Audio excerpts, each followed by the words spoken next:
Ngayon pa lang ay nagiging maingay na ang young stars ng Star Magic.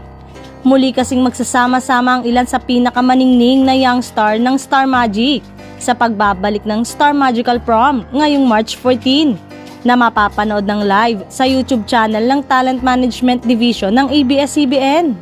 Sa pinost na teaser ng ABS-CBN, sumayaw ang lead star ng Zoomers na sina Krisha at Harvey Bautista at nag-transform sila bilang prince at princess na nagsisimbolo ng fairytale team ngayong taon. Siyempre, dapat abangan ang mga surprise at cool na pakulo ng Star Magic artist sa kanilang proposals sa darating na mga linggo. Nitong mga nakaraang araw, kanya-kanyang proposal ang ilan sa mga kapamilya love team. Bukod sa proposals, may chance naman ang mga piling fans na makamit ang pangarap na magkaroon ng fairytale prom journey sa Once Upon a Time.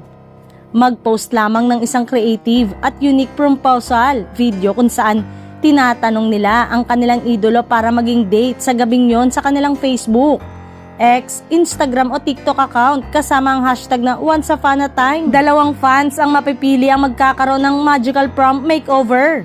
Bukod dito ay may big surprise ngayong taon na ito para sa mga fans ng ABS-CBN Star Magic ang mga boses na iaanunsyo sa mismong araw na yon.